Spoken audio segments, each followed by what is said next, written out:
Okay, so let's jump into this. We're looking at source material from the House Church in Mountain Grove, Missouri. Yep, a New Year sermon from Pastor Darren, first Sunday of 2026. And the whole mission of this deep dive is to get to the bottom of this one central question he asks his church. Are you really willing to give God your all?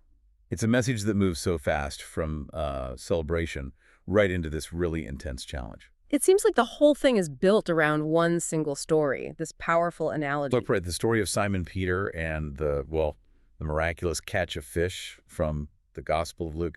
It's all about human effort versus divine direction. And this is where it gets so relatable. I mean, Peter and his crew are just completely defeated. Totally. They've been fishing all night long, which is the right time to fish, and they've caught absolutely nothing. So they're back on shore, cleaning empty nets, probably just wanting to go home, and Jesus asks to use their boat. And the source really highlights that feeling of deep frustration.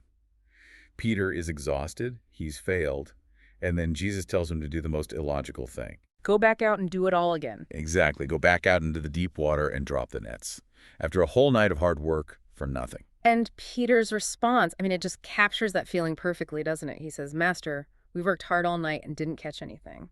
You can just hear the weariness. But then comes the pivot, the moment of surrender. He says, but if you say so, I will let the nets down again. And that phrase, if you say so, that's really the heart of the whole sermon. It is. Because what happens next? The net's tearing, the boat's practically sinking with fish. It wasn't a reward for Peter's hard work.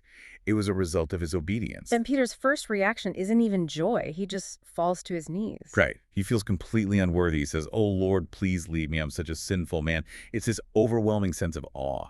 So the pastor pulls this huge lesson out of it. He's basically telling them, your failures, your empty nets, they weren't wasted. They were necessary. Necessary to prove that success is, and I'm quoting here, not about what we do, but what we do in him.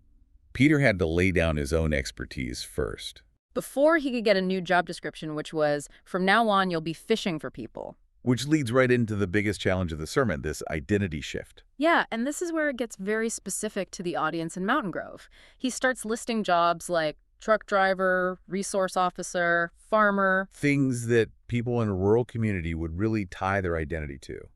He's speaking their language. And he tells them, you have to lay all of that down. That's not who you are. Christ gives you your identity. You are a child of God.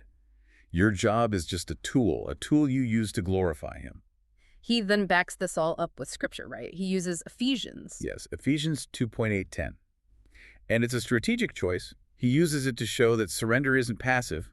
It's the key that unlocks this pre-planned purpose God has for you. So salvation's a gift, but we're created for a reason. So we can do the good things he planned for us long ago. But getting to that purpose, that requires what he calls total surrendering. It's a really high-stakes demand. And he uses the word pursue instead of just follow. Which signals a different level of intensity.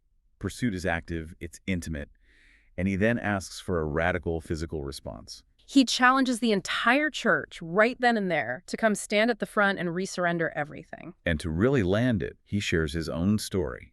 He talks about running from God himself before surrendering and says he's never regretted that step. He even says that life with the Lord is not boring. He's using his own life to prove the point, to legitimize the intensity of what he's asking. So when you boil it all down, what's the core message here? This sermon seems designed to force a choice. It absolutely is. It's a clear dichotomy. You can keep trying on your own and getting zero results, or you can surrender to God's purpose and get this incredible abundance. The challenge isn't just about what you believe, it's about who has the authority in your life. Exactly. Your logic or God's direction. So that leaves a pretty provocative thought for you, the listener. What existing identity, livelihood, or sense of self-sufficiency would you need to lay aside to experience that kind of pursuit? It seems the price of all is, well, everything.